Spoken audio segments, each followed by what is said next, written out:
안녕하십니까. 인문학연구소 인현입니다. 이번 시간에는 고대 그리스의 교육 사상가들 세 번째, 만학의 아버지 아리스토텔레스에 대한 이야기를 해보려고 합니다. 세 번째 주제는 아리스토텔레스. 아리스토텔레스는 플라톤의 아카데미에서 20년간 공부한 제자로서 플라톤과 함께 서양 역사에 있어서 근원적인 사상의 거두가 되었습니다. 철학적으로는 플라톤이 관념론의 선조인데 반하여 아리스토텔레스는 존재의 기반을 사물세계로 인정하는 실제주의를 제창한 사람으로 서로 대조를 이루었다라고 할 수 있습니다. 그것은 플라톤이 수학자였던 데 반하여 물질학과 생리학에 밝았던 아리스토텔레스의 지적 배경의 구체적 표현으로서 철학으로서도 대조를 이룬다라고 할 수 있습니다. 그러나 구체적으로는 철학에서도 신에 대한 생각을 비롯하여 비슷한 점이 많았듯이 교육 이론 면에서도 플라톤의 노선과 비슷한 점이 많았습니다. 예컨대 교육을 정치의 일부로 생각했던 점이라든지 개인을 전체 사회의 일원으로 육성해야 한다든가 교육의 계획과 국가 통치를 중요시했던 것, 또 성격 형성을 위한 음악 교육을 중시한 것, 전체적으로는 지적 성격의 접근으로서의 지성주의적 색채는 모두 플라톤의 노선과 비슷하다고 할 수 있습니다. 그의 교육 이론은 그의 저서 정치학과 윤리학 그리고 영혼론 등에서 찾아볼 수 있습니다. 그의 철학과 윤리 이론은 교육적 측면에서 여러 가지로 시사점을 주는 것이 많지만 후세에 영향을 준 가장 뚜렷한 것만 요약해 본다면 다음과 같습니다. 아리스토텔레스의 교육적 인간상은 한마디로 말한다면 이성적 인간이라고 할 수 있을 것입니다. 궁극적 목적으로의 이성적 인간에 대한 그의 주장은 그의 조직적이고 이론적으로 정리된 철학 이론에서 파생되어 나온 것입니다. 즉, 묻는다. 무엇이 최고의 생활인가? 하고 거기에 대한 대답은 물론 행복한 생활이라고 풀어나갑니다. 그러면 무엇이 행복한 생활인가에 대한 대답을 이해하기 위해서는 그의 교육 이론의 핵심적 역할을 한 형이상학의 일부를 이해해야 합니다. 그는 그의 실체론적 형이상학에서 모든 사물의 본질은 그 개체에 내재하며 그 사물의 본질은 사물을 떠나서는 존재하지 않는다라고 보았습니다. 모든 사물은 자료의 형상으로 구성되는데 전자는 가능태를 지니고 형상은 현실태가 되는 것이어서 이 둘 사이의 관계로 모든 사물은 성장하고 발전하는 것이고 가능태의 실현을 향하여 운동하고 있는 것이라고 보았습니다. 예컨대 느티나무는 그 나무의 씨 속에 포함된 가능성의 실현으로 느티나무가 되는 것이죠. 그리하여 모든 사물의 가능성은 주어진 목적이며 사물의 존재의 의미는 그 주어진 목적을 향해서 실현해 나가는 데 있다라고 보았던 것입니다. 이러한 원리는 인간에게 있어서도 마찬가지여서 이 주어진 목적이라는 것은 그의 교육 이론에서 중요한 열쇠가 되는 개념인 것입니다. 이제 다시 원래 우리들의 논제로 돌아가서 행복한 생활에 대한 대답으로 목적관이 무슨 관계를 가지는가를 생각해 볼 필요가 있습니다. 그는 말하기를 행복한 생활이란 인간의 가능성, 즉 주어진 목적을 실현하는 것이라고 했습니다. 주어진 목적이란 어떤 사물에 있어서나 자기의 기능을 최고도로 발휘하는 활동을 할 때 가장 행복하다라는 것이죠. 그렇다면 인간의 기능이란 무엇인가가 문제가 됩니다. 인간의 기능이 무엇인가를 탐구하는 기초로 그는 인간의 영혼론에서 인간 정신의 구조를 플라톤이 분류한 세 부분과 비슷한 내용으로 분류했습니다. 플라톤이 이성, 기계, 욕망으로 분류한 것을 크게 둘로 나누어서 이성적 부분과 비이성적 부분으로 분류를 한 거죠.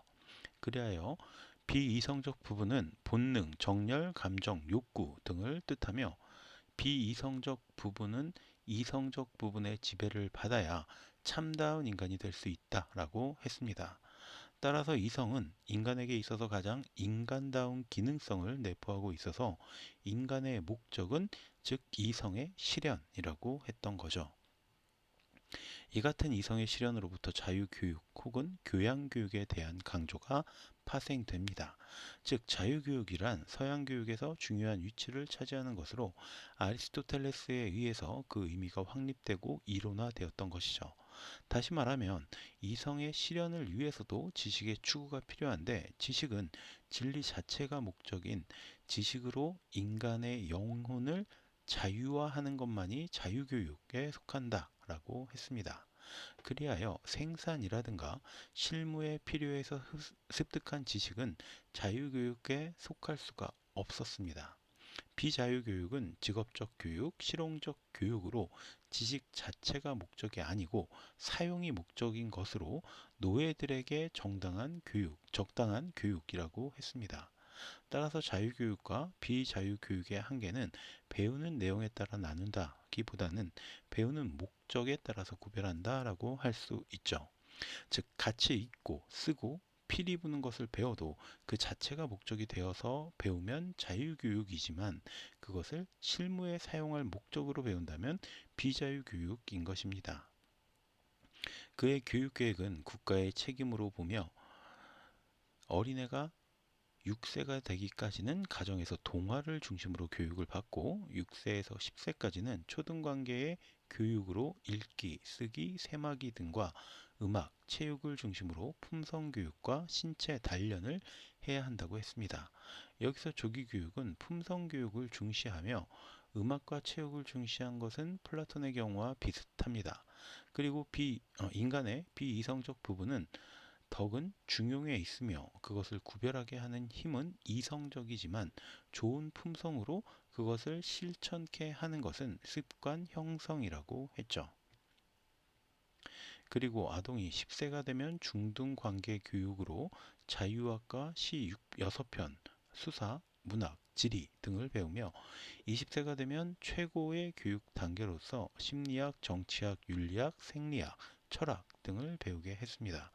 그는 자신이 리시움이란 고등교육기관을 설립해서 실제로 가르쳤으며 또 그 자신이 물리학, 생리학, 논리학, 정치학의 기초를 세워서 후세의 교육 내용을 형성하여 크게 공헌한 학자이기도 합니다. 아리스토텔레스의 교육 사상을 정리하자면 다음과 같습니다. 생애와 사상, 리케움, 소요학교. 소요학교는 오전에는 제자들과 소요하면서 사색과 대화로 학문을 가르치는 것. 소요학맥의 효시가 됐죠. 사상적 변천은 플라톤의 사상에서 해방되고 아리스토텔레스주의의 완성을 이룹니다. 초월적인 존재, 감성적인 존재와 이성적인 인식, 감성적인 인식, 이성적 국가론은 현실적 국가론으로 변화가 된 거죠. 학문은 학문하는 방법의 변천, 관념적 방법에서 경험적 방법으로, 변증법적 방법에서 자연주의적 방법으로 변화를 꾀했고요. 사상의 핵심은 형상과 진료, 모든 사물은 형상과 진료로 구성되어 있다. 형상은 플라톤이 말하는 이데아를 의미하고 진료는 현상계의 사물을 이야기한다. 형상은 진료가 형성한 것, 만들어진 상품은 형상, 상품이 되는 원료는 진료. 모든 사물은 진료에서 형상으로 지향하는 끊임없는 활동을 계속하는 것이다. 신은 순수한 형상이다. 형상은 실제성이고 진료는 형상이 될 수 있는 잠재성이다. 이렇게 정리를 할 수가 있고요. 교육 사상을 보자면 교육의 목표는 교육 사상의 중심 개념은 합리적인 삶입니다. 타인과의 관계에서 개인이 자기의 모든 행위를 이성에 의해서 통제할 수 있도록 하는 교육제도 구상, 이와 같은 교육을 받고 합리적인 삶을 누리는 것이 바로 행복이다 라는 것이고, 인간의 최고의 기능, 사상과 행위에 있어서 합리적인 사람이 되는 것, 국가의 최고적인 기능은 인류의 최고선을 구축할 수 있도록 사회가 지도하는 것이다. 교육의 궁극적인 목표는 건전한 이성의 기초 위에 선, 복지와 덕행, 또 혼, 덕, 욕구를 통제한다. 혼, 비합리적인 혼, 충동, 욕구에 의하여 지배, 그리고 합리적인 혼, 덕에 의해서 지배. 이렇게 혼이 두 가지가 있다라고 본 거고, 덕은 지적인 덕과 도덕적인 덕이 있다라고 봤고요. 욕구가 이성을 통제받을 때 존재한다. 욕구 통제의 방법은 연습을 반복해서 습관이 되게 하는 것이다. 습관이 선으로 되게 하기 위해서 규준 요청, 그러니까 이성에 의해서만 발견이 된다. 로고스, 교육과정의 끝이고 인간의 형이상학으로만 설명될 수 있는 신성한 진실을 통하여 로고스와 관계하는 영역에 들어간 때, 교육이 로고스에서 끝난다고 말할 수 있는 것과 똑같이 로고스에서 동시에 또 시작이 된다. 로고스는 이성, 판단의 힘의 원천, 이 힘에 의해서 중용에 대한 감각을 얻을 수가 있다. 네 번째, 교육. 피교육자의 건전한 신체에 의존한다. 자연에 의거하는 것이며 그 가능적인 에너지를 발전시키는 것이고, 자유교육을 중시했습니다. 교육적 자연주의로 지향하지는 않았습니다. 기술이나 교육은 자연의 결함을 보충하려는 목적이었고, 자연이 문화가 되기 위해서는 자주, 노력, 기술이 필요하다. 또 교육 방법은 자연 발달에 따라서 합리적인 것으로 지향하는 것, 불합리한 신체 교육은 합리적인 정신교육으로, 정신교육이란 건 불합리한 욕망을 합리적인 이성으로 바꾸는 것이고, 신체 교육은 습관으로 향상되고 이것이 이성의 교육으로 도달이 된다. 교육기관으로서의 가정을 중시했습니다. 7세 이전에 신체적인 단련과 도덕적인 습관을 기를 수 있게 해준다. 학습 과정은 유아 시기에는 동물놀이, 신체적 활동, 이야기, 14세 이전에는 도덕적, 신체적 교육 중시, 체육, 음악, 독서, 쓰기 등 행동의 안정적인 습관을 확립함으로써 가르친다. 21세 이전에는 수학, 문학, 천문, 음악, 문법, 시, 수사학, 윤리학, 정치학과 같은 지적인 학습을 하고 21세 이상이 되면 과학과 철학 같은 좀 더 보다 수준 높은 학문을 배우게 된다. 아리스토텔레스가 가지는 의의는 자연계나 인간계의 모든 면에서 진리를 추구한 교육 사상가라는 점이고, 진리를 발견하는 귀납적 방법은 교육자에게 많은 점을 시사하고 있습니다. 물리학, 논리학, 정치학 등의 기초를 마련하기도 했고요. 미국의 워킹 딕셔너리 시스템, 산책로의 교육 방법에서 이것이 바로 앞에서 제가 소요라고 했죠. 소요 교육에서 연유가 됐습니다. 지금까지 이렇게 세 차례에 거쳐서 고대 그리스 교육 철학자 소크라테스, 플라톤, 아리스토텔레스의 교육 철학에 관해서 정리를 해 보았습니다. 지금 교육 과정의 효시라고 할 수 있는 이들의 교육 철학을 통해서 교육의 의미와 그 방법에 대해서 다시 한번 고찰하는 기회가 될 수 있었으면 좋겠습니다. 자, 그럼 오늘 이야기는 여기서 모두 마치도록 하고요. 저는 다음 시간에 또 다른 컨텐츠로 찾아뵙도록 하겠습니다. 오늘 제가 들려드린 이야기가 여러분에게 흥미와 호기심을 조금이라도 만족시켜 드렸다면 구독과 좋아요도 부탁드리겠습니다. 감사합니다.